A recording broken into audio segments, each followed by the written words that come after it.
पायल एक खुले मिजाज की जिंदा दिल लड़की होती है जिसे उसके पापा ने फुल्ली सेल्फ इंडिपेंडेंट बनने के लिए सब कुछ सिखाया हुआ होता है। एक शाम पायल अपनी बाइक पर सीटी बजाते हुए कॉलेज से घर वापस पहुंचती है, जिसे देखते ही उसकी मम्मी गुस्से में पूरा घर सिर पर उठा लेती है। आ गई महारानी, बहुत बोलते थे मैं अपनी बेटी को सब कुछ सिखाकर दुनिया में मजबूती से खड़े रहना सिखाऊंगा, साथ में बेटी को लफंडर बनना भी सिखा दिया, ये नहीं बताया। क्या हुआ? आज ये कुकर इतनी सीटियां क्यों मार रहा है? सीटी? सारी फसाद की जड़ तेरी वो बाइक और सीटी है, उन्हीं से लड़के छेड़ती है ना तू। हाँ, ये तो गलत है, मुझे बताए बिना ही लड़का छेड़ दिया। हाय तौबा, ये कैसा पति और बेटी मिले हैं मुझे। अरे मम्मी यार, तुम ओवर एक्टिंग बंद करो, और मैंने कोई लड़का नहीं छेड़ा पापा। शिट यार। अच्छा मम्मी, आप पहले मुझे ये बताओ कि आपको ये सब बेकार बातें बताता कौन है? अच्छा, तूने कोई लड़का नहीं छेड़ा? अरे वही शर्मा आंटी, वही बताती रहती है, पर उसकी खबर तो मैं खुद ले लूंगी। अच्छा मेरी प्यारी बेटी, थक गई होगी ना, जा जाकर आराम कर बेटा। अचानक मम्मी को गर्म से नरम होते देख के पायल और उसके पापा कंफ्यूजन में एक दूसरे को देखने लगते हैं। आंखों से कुछ इशारे होते हैं और पायल वहां से चुपचाप चली जाती है। जिसके बाद रात को घर में सबके सोने के बाद दोनों पापा बेटी छत पर मिलते हैं। क्या खबर लाए हो? अरे तुम्हारी मम्मी तो हमसे भी तेज निकली, कोई खबर नहीं मिली। क्या यार पापा, पता नहीं अब मेरी मदर इंडिया कौन सा बम फोड़ेंगी। इसी के साथ दोनों अपने कमरे में वापस जाकर सो जाते हैं। अगली सुबह पायल जैसे ही कॉलेज जाने के लिए तैयार होकर कमरे से बाहर निकलती है तो उसकी मम्मी उसे लड़के वालों के सामने ले जाकर खड़ा कर देती है।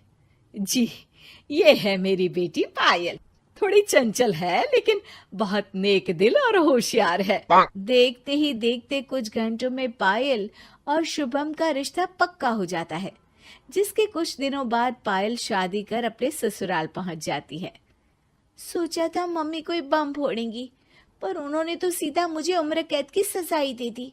बहू, अब उम्र कैद समझो या बम, रहना तो यही है, निभाना यही है, इसलिए छिछोरी हरकतें बंद करनी होगी। है? ये आप क्या बात कर रही हो? मैंने क्या किया? इतने मासूम ना बनो, मुझे तुम्हारे कारनामों के बारे में सब अच्छे से पता है। ऐसा बोलकर सास तो वहां से चली जाती है, लेकिन पायल सोच में पड़ी वहीं खड़ी रह जाती है। जिस पर शुभम उसके पास आता है।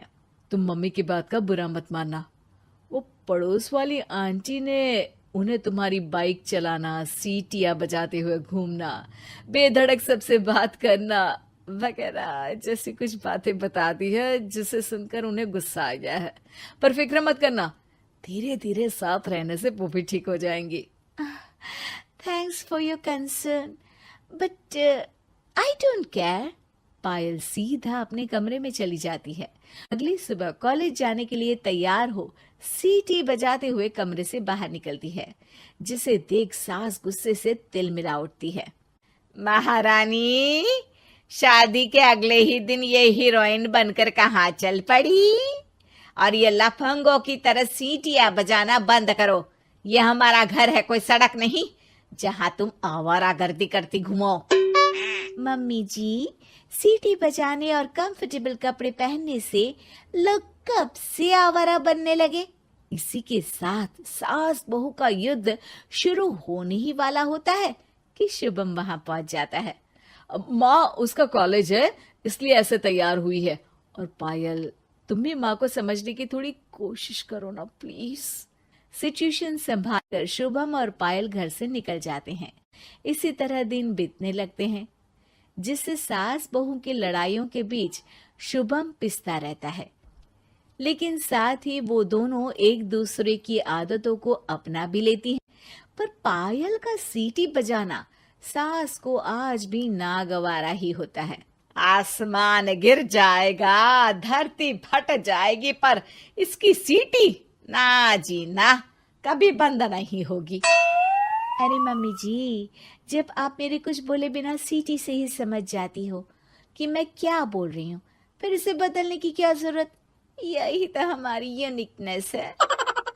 पायल की बात से ज्यादा सहमत ना होते हुए भी सास हंस पड़ती है। उसी शाम पूरा परिवार घूमने जाने का प्लान बनाकर घर से निकल जाता है और उनके जाते ही घर में चोर घुस आते हैं और तभी वो सब भी दोबारा घर के अंदर आते हैं बाहर से। क्या यार पायल, एक शाम भी फोन के बिना नहीं रह सकती थी क्या? घर में ही तो फोन है, कहाँ चला जाता? अब जल्दी अंदर जाकर अपना फोन लाओ, मम्मी और मैं यहीं बाहर वेट करते हैं। ज्यादा बोल रहे हो, देखो अब और धीरे काम करूंगी। ऐसा बोलकर पायल घर के अंदर जाती है और बहुत देर तक बाहर निकल कर नहीं आती। अरे ये तो सच में जानबूझकर लेट करने लगी। चल कर देखते हैं ना। दोनों जैसे ही मेन डोर के नजदीक पहुंचते हैं, उन्हें पायल के सीटी बजाने की आवाज सुनाई देती है।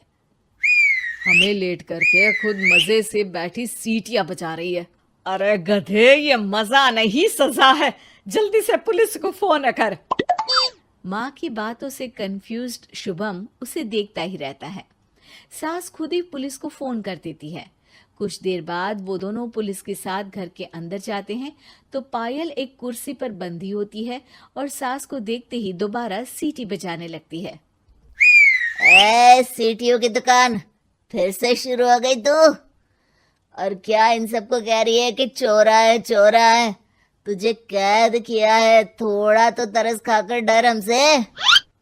और प्यार से क्या बोल रहा है इससे? अरे इसके सर पर बंदूक लगा, ठोक दे इसको। अरे चल झूठे, तेरे पास तो हथियार है ही नहीं। सास की बात सुन वहां मौजूद सारे इंसान हैरान रह जाते हैं और पुलिस तुरंत उन चोरों को अरेस्ट कर लेती है। आपको कैसे पता कि इनके पास हथियार नहीं है? अरे सीटी नहीं तो बताया।